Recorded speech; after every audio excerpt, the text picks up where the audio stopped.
안녕하세요. 오늘은 성경 통독 233일차입니다. 히브리서 5장부터 10장까지 읽도록 하겠습니다. 시작하겠습니다. 5장. 대제사장마다 사람 가운데서 택한 자임으로 하나님께 속한 일에 사람을 위하여 예물과 속죄하는 제사를 드리게 하나니 그가 무식하고 미혹된 자를 능히 용납할 수 있는 것은 자기도 연약에 휩싸여 있음이라.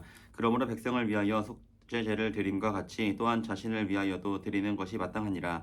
이 종기는 아무도 스스로 취하지 못하고 오직 아론과 같이 하나님의 부르심을 받은 자라야 할 것이니라. 또한 이와 같이 그리스도께서 대제사장 되심도 스스로 영광을 취하심이 아니요 오직 말씀하신 이가 그에게 이르시되 너는 내 아들이니 내가 오늘 너를 낳았다 하셨고, 또한 이와 같이 다른 데서 말씀하시되 내가 영원히 멜기세덱의 반차를 따르는 제사장이라 하셨으니, 그는 육체에 계실 때에 자기를 죽음에서 능히 구원하실 이에게 심한 통곡과 눈물로 간구와 소원을 올렸고 그의 경건하심으로 말미암아 들으심을 얻었느니라. 그가 아들이면서도 받으신 고난으로 순종함을 배워서 온전하게 되셨은즉 자기에게 순종하는 모든 자에게 영원한 구원의 근원이 되시고 하나님께 멜기세덱의 반차를 따른 대제사장이라 칭하심을 받으셨느니라.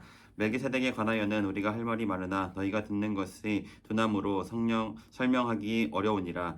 때가 오래되었으므로 너희가 마땅히 선생이 되었을 터인데 너희가 다시 하나님의 말씀의 초고에 대하여 누구에게 가르침을 받아야 할 처지이니 단단한 음식은 못 먹고 젖이나 먹어야 할 자가 되었도다. 이는 젖을 먹는 자마다 어린아이니 의의 말씀을 경험하지 못한 자요 단단한 음식은 장성한 자의 것이니 그들은 지각을 사용함으로 연단을 받아 선악을 분별하는 자들이니라.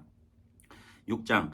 그러므로 우리가 그리스도의 도의 초보를 버리고 죽은 행실을 회개함과 하나님께 대한 신앙과 세례들과 안수와 죽은 자의 부활과 영원한 심판에 대한 교훈의 털을 다시 닦지 말고 완전한 대로 나아갈지니라. 하나님께서 허락하시면 우리가 이것을 하리라. 한번 빛을 받고 하늘의 은사를 맛보고 성령에 참여한 바 되고 하나님의 선한 말씀과 내세의 능력을 맛보고도 타락한 자들은 다시 새롭게 하여 회개하게 할 수 없나니, 이는 그들이 하나님의 아들을 다시 십자가에 못 박아 드러내놓고 욕되게 함이라. 땅이 그 위에 자주 내리는 비를 흡수하여 밭 가는 자들이 쓰기에 합당한 채소를 내면 하나님께 복을 받고, 만일 가시와 엉겅퀴를 내면 버림을 당하고 저주함에 가까워 그 마지막은 불사름이 되리라.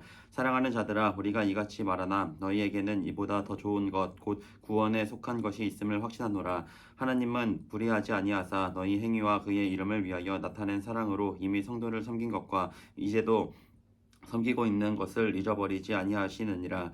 우리가 간절히 원하는 것은 너희 각 사람이 동일한 부지런함을 나타내어 끝까지 소망의 풍성함에 이르러 게으르지 아니하고 믿음과 오래 참음으로 말미암아 약속들을 기업으로 받는 자들을 본받는 자 되게 하려는 것이니라. 하나님이 아브라함에게 약속하실 때에 가리켜 맹세할 자가 자기보다 더 큰 이가 없으므로 자기를 가리켜 맹세하여 이르시되 내가 반드시 너에게 복주고 복주며 너를 번성하게 하고 번성하게 하리라 하셨더니 그가 이같이 오래 참아 약속을 받았느니라. 사람들은 자기보다 더 큰 자를 가리켜 맹세하나니 맹세는 그들이 다투는 모든 일의 최후 확정이니라.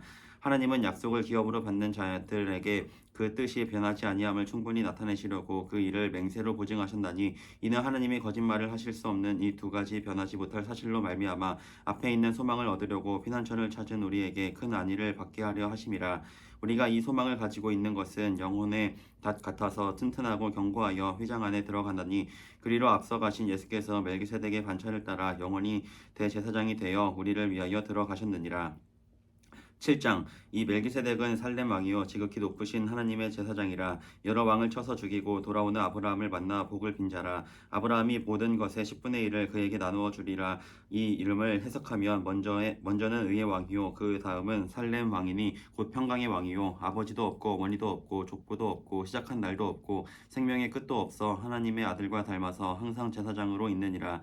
이 사람이 얼마나 높은가를 생각해 보라. 조상 아브라함도 노량물 중 10분의 1을 그에게 주었느니라. 레위의 아들들 가운데 제사장의 직분을 받은 자들은 율법을 따라 아브라함의 허리에서 난 자라도 자기 형제인 백성에게서 10분의 1을 취하라는 명령을 받았으나, 레위 족보에 들지 아니한 멜기세덱은 아브라함에게서 10분의 1을 취하고 약속을 받은 그를 위하여 복을 빌었나니, 논란의 여지 없이 낮은 자가 높은 자에게서 축복을 받으니라. 또 여기는 죽을 자들이 10분의 1을 받으나 저기는 산다고 증거를 얻은 자가 받았느니라. 또한 10분의 1을 받는 레위도 아브라함으로 말미암아 10분의 1을 바쳤다고 할 수 있나니, 이는 멜기세덱이 아브라함을 만날 때에 레위는 이미 자기 조상의 허리에 있었음이라. 레위 계통의 제사 직분에 직분으로 말미암아 온전함을 얻을 수 있었으면 백성이 그 아래에서 율법을 받았으니 어찌하여 아론의 반차를 따르지 않고 멜기세덱의 반차를 따르는 다른 한 제사장을 세울 필요가 있느냐. 제사 직분이 바꾸어졌은즉 율법도 반드시 바꾸어지리니 이것은 한 사람도 제단 일을 받들지 않는 다른 지파에 속한 자를 가리켜 말한 것이라. 우리 주께서는 유다로부터 나신 것이 분명하도다. 이 지파에는 모세가 제사장들에 관하여 말한 것이 하나도 없고 멜기세덱과 같은 별다른 한 제사장이 일어난 것을 보니 더욱 분명하도다. 그는 육신에 속한 한 계명의 법을 따르지 아니하고 오직 불멸의 생명의 능력을 따라 되었으니 증언하기를 내가 영원히 멜기세덱의 반차를 따르는 제사장이라 하였도다. 전에 있던 계명은 연약하고 무익함으로 패하고 율법은 아무것도 온전하게 못할지라. 이에 더 좋은 소망이 생기니 이것으로 우리가 하나님께 가까이 가느니라. 또 예수께서 제사장이 되신 것은 맹세 없이 된 것이 아니니 그들은 맹세 없이 제사장이 되었으되 오직 예수는 자기에게 말씀하신 이로 말미암아 맹세로 되신 것이라. 주께서 맹세하시고 뉘우치지 아니하시리니 내가 영원히 제사장이라 하셨도다. 이와 같이 예수는 더 좋은 언약의 보증이 되셨느니라. 제사장 된 그들의 수요가 많은 것은 죽음으로 말미암아 항상 잊지 못함이로되 예수는 영원히 계심으로 그 제사장 직분도 갈리지 아니하느니라. 그러므로 자기를 힘입어 하나님께 나아가는 자들을 온전히 구원하실 수 있으니 이는 그가 항상 살아계셔서 그들을 위하여 간구하심이라. 이러한 대제사장은 우리에게 합당하니 거룩하고 악이 없고 더러움이 없고 죄인에게서 떠나 계시고 하늘보다 높이 되시니라. 그는 저 대제사장들이 먼저 자기 죄를 위하고 다음에 백성의 죄를 위하여 날마다 제사 드리는 것과 같이 할 필요가 없으니 이는 그가 단번에 자기를 드려 이루셨음이라. 율법은 약점을 가진 사람들을 제사장으로 세웠거니와 율법 후에 하신 맹세의 말씀은 영원히 온전하게 되신 아들을 세우셨느니라. 8장.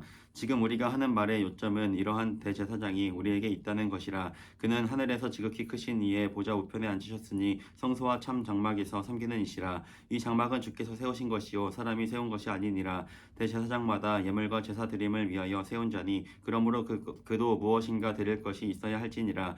예수께서 만일 땅에 계셨더라면 제사장이 되지 아니하셨을 것이니 이는 율법을 따라 예물을 드리는 제사장이 있음이라. 그들이 섬기는 것은 하늘에 있는 것의 모형과 그림자라. 모세가 장막을 지으려 할 때에 지시하심을 얻은가 같으니 이르시되 삼가 모든 것을 산에서 내게 보이던 본을 따라 지으라 하셨느니라.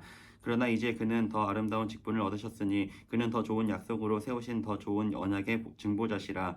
저 첫 언약이 무음하였더라면 둘째 것을 요구할 일이 없었으려니와 그들의 잘못을 지적하여 말씀하시되 주께서 이르시되 볼지어다 날이 이르리니 내가 이스라엘 집과 유다 집과 더불어 새 언약을 맺으리라. 또 주께서 이르시기를 이 언약은 내가 그들의 열조의 손을 잡고 애굽 땅에서 인도하여 내던 날에 그들과 맺은 언약과 같이 아니하도다. 그들은 내 언약 안에 머물러 있지 아니하므로 내가 그들을 돌보지 아니하셨노라. 또 주께서 이르시되 그날 후에 내가 이스라엘 집과 맺을 언약은 이것이니 내 법을 그들의 생각에 두고 그들의 마음에 이것을 기록하리라. 나는 그들에게 하나님이 되고 그들은 내게 백성이 되리라. 또 각각 자기 나라 사람과 각각 자기 형제를 가르쳐 이르기를 주를 알라 하지 아니할 것은 그들이 작은 자로부터 큰 자까지 다 나를 알미라.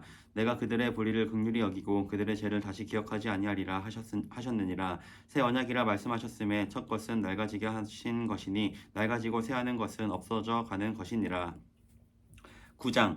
첫 언약에도 섬기는 예법과 세상에 속한 성소가 있더라. 예비한 첫 장막이 있고 그 안에 등잔대와 상과 진설병이 있으니 이는 성소라 일컫고 또 둘째 휘장 뒤에 있는 장막을 지성소라 일컫나니 금 향로와 사면을 금으로 싼 언약궤가 있고 그 안에 만나를 담은 금 항아리와 아론의 쌍난 지팡이와 언약의 돌판들이 있고 그 위에 속죄소를 덮는 영광의 그룹들이 있으니 이것들에 관하여는 이제 낱낱이 말할 수 없노라. 이 모든 것을 이같이 예비하셨으니 제사장들이 항상 첫 장막에 들어가 섬기는 예식을 행하고 오직 둘째 장막은 대제사장이 홀로 1년에 한 번 들어가되 자기와 백성의 허물을 위하여 드리는 피 없이는 아니하나니 성령이 이로써 보이신 것은 첫 장막이 서 있을 동안에는 성소에 들어가는 길이 아직 나타나지 아니한 것이라.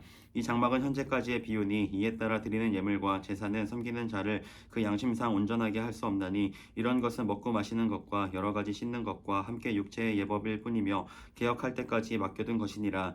그리스도께서는 장래 좋은 일의 대제사장으로 오사 손으로 짓지 아니한 것이고 곧 이 창조에 속하지 아니한 더 크고 온전한 장막으로 말미암아 염소와 송아지의 피로 하지 아니하고 오직 자기의 피로 영원한 속죄를 이루사 단번에 성소에 들어가셨느니라. 염소와 황소의 피와 및 암송아지의 죄를 부정한 자에게 뿌려 그 육체를 정결하게 하여 거룩하게 하거든 하물며 영원하신 성령으로 말미암아 흠없는 자기를 하나님께 드린 그리스도의 피가 어찌 너희 양심을 죽은 행실에서 깨끗하게 하고 살아계신 하나님을 섬기게 하지 못하겠느냐. 이로 말미암아 그는 새 언약의 중보자이시니 이는 첫 언약 때에 범한 죄에서 속량하려고 죽으사 부르심을 입은 자로 하여금 영원한 기업의 약속을 얻게 하려 하심이라. 유언은 유언한 자가 죽어야 되나니 유언은 그 사람이 죽은 후에야 유효한즉 유언한 자가 살아있는 동안에는 효력이 없느니라. 이러므로 첫 언약도 피 없이 세운 것이 아니니 모세가 율법대로 모든 계명을 온 백성에게 말한 후에 송아지와 염소의 피 및 물과 붉은 양털과 우슬초를 취하여 그 두루마리와 온 백성에게 뿌리며 이르되 이는 하나님이 너희에게 명하신 언약의 피라 하고 또한 이와 같이 피를 장막과 섬기는 일에 쓰는 모든 그릇에 뿌렸느니라. 율법을 따라 거의 모든 물건이 피로써 정결하게 되나니 피 흘림이 없은즉 사함이 없느니라. 그러므로 하늘에 있는 것들의 모형은 이런 것들로서 정결하게 할 필요가 있었으나 하늘에 있는 것들은 이런 것들보다 더 좋은 제물로 할지니라. 그리스도께서는 참 것의 그림자인 손으로 만든 성소에 들어가지 아니하시고 바로 그 하늘에 들어가사 이제 우리를 위하여 하나님 앞에 나타나시고 대제사장이 해마다 다른 것의 피로써 성소에 들어가는 것 같이 자주 자기를 드리려고 아니하실지니 그리하면 그가 세상을 창조한 때부터 자주 고난을 받았어야 할 것이로되 이제 자기를 단번에 제물로 드려 죄를 없이 하시려고 세상 끝에 나타나셨느니라. 한 번 죽은 것은 사람에게 정해진 것이요 그 후에는 심판이 있으리니 이와 같이 그리스도도 많은 사람의 죄를 담당하시려고 단번에 들이신 바 되셨고 구원에 이르게 하기 위하여 죄와 상관없이 자기를 바라는 자들에게 두 번째 나타나시리라. 10장 율법은 장차 올 좋은 일의 그림자일 뿐이요 참 형상이 아니므로 해마다 늘 드리는 같은 제사로는 나아오는 자들은 언제나 온전하게 할 수 없느니라. 그렇지 아니하면 섬기는 자들이 단번에 정결하게 되어 다시 죄를 깨닫는 일이 없으리니 어찌 제사 드리는 일을 그치지 아니하였으리요. 그러나 이 제사들에는 해마다 죄를 기억하게 하는 것이 있나니 이는 황소와 염소의 피가 능히 죄를 없이 하지 못함이라. 그러므로 주께서 세상에 임하실 때에 이르시되 하나님의 제사와 예물을 원하지 아니하시고 오직 나를 위하여 한 몸을 예비하셨도다. 번제와 속죄제는 기뻐하지 아니하시나니 이에 내가 말하기를 하나님이여 보시옵소서 두루마리 책에 나를 가리켜 기록된 것과 같이 하나님의 뜻을 행하러 왔나이다 하셨느니라. 위에 말씀하시기를 주께서는 제사와 예물과 번제와 속죄제는 원하지 아니하시고 기뻐하시지도 아니하신다 하셨고 이는 다 율법을 따라 드리는 것이라. 그 후에 말씀하시기를 보시옵소서 내가 하나님의 뜻을 행하러 왔나이다 하셨으니 그 첫째 것을 폐하심은 둘째 것을 세우려 하심이라. 이 뜻을 따라 예수 그리스도의 몸을 단번에 들이심으로 말미암아 우리가 거룩함을 얻었노라. 제사장마다 매일 서서 섬기며 자주 같은 제사를 드리되 이 제사는 언제나 죄를 없게 하지 못하거니와 오직 그리스도는 죄를 위하여 한 영원한 제사를 드리시고 하나님 우편에 앉으사 그 후에 자기 원수들을 자기 발등상이 되게 하실 때까지 기다리시나니 그가 거룩하게 된 자들을 한 번의 제사로 영원히 온전하게 하셨느니라. 또한 성령이 우리에게 증언하시되 주께서 이르시되 그날 후로는 그들과 맺을 언약이 이것이라 하시고 내 법을 그들의 마음에 두고 그들의 생각에 기록하리라 하신 후에 또 그들의 죄와 그들의 불법을 내가 다시 기억하지 아니하리라 하셨으니 이것들을 사하셨은즉 다시 죄를 위하여 제사 드릴 것이 없느니라. 그러므로 형제들아 우리가 예수의 피를 힘입어 성소에 들어갈 담력을 얻었나니 그 길은 우리를 위하여 휘장 가운데로 열어놓으신 새로운 살 길이요 휘장은 곧 그의 육체니라. 또 하나님의 집 다스리는 큰 제사장이 계심에 우리가 마음의 뿌림을 받아 악한 양심으로부터 벗어나고 몸은 맑은 물로 씻음을 받았으니 참 마음과 온전한 믿음으로 하나님께 나아가자. 또 약속하신 이는 미쁘시니 우리가 믿는 도리에 소망을 움직이지 말며 굳게 잡고 서로 돌아보아 사랑과 선행을 격려하며 모이기를 패하는 어떤 사람들의 습관과 같이 하지 말고 오직 권하여 그날이 가까움을 볼수록 더욱 그리하자. 우리가 진리를 아는 지식을 받은 후 짐짓 죄를 범한즉 다시 속죄하는 제사가 없고 오직 무서운 마음으로 심판을 기다리는 것과 대적하는 자를 태울 명렬한 불만 있으리라. 모세의 법을 폐한 자도 두세 증인으로 말미암아 불쌍히 여김을 받지 못하고 죽거든 하물며 하나님의 아들을 짓밟고 자기를 거룩하게 한 언약의 피를 부정한 것으로 여기고 은혜의 성령을 욕되게 하는 자가 당연히 받을 형벌은 얼마나 더 무섭겠느냐. 너희는 생각하라. 원수 갚는 것이 내게 있으니 내가 갚으리라 하시고 또 다시 주께서 그의 백성을 심판하시리라 말씀하신 것을 우리가 아노니 살아계신 하나님의 손에 빠져 들어가는 것이 무서울진저 전날에 너희가 빚을 받은 후에 고난의 큰 싸움을 견디어낸 것을 생각하라. 혹은 비방과 환난으로서 사람에게 구경거리가 되고 혹은 이런 형편에 있는 자들과 사귀는 자가 되었으니 너희가 갇힌 자를 동정하고 너희 소유를 빼앗기는 것도 기쁘게 당한 것은 더 낫고 영구한 소유가 있을 줄 알미라. 그러므로 너희 담대함을 버리지 말라. 이것이 큰 상을 얻게 하느니라. 너희에게 인내가 필요함은 너희가 하나님의 뜻을 행한 후에 약속하신 것을 받기 위함이라. 잠시 잠깐 후면 오실 이가 오시리니 지체하지 아니하시리라. 나의 의인은 믿음으로 말미암아 살리라. 또한 뒤로 물러가면 내 마음이 그를 기뻐하지 아니하리라 하셨느니라. 우리는 뒤로 물러가 멸망할 자가 아니요 오직 영혼을 구원함에 이르는 믿음을 가진 자니라. 아멘. 네, 오늘 여기까지 읽었습니다. 오늘도 모두 수고 많았고요. 우리 또 내일 같이 읽겠습니다. 안녕.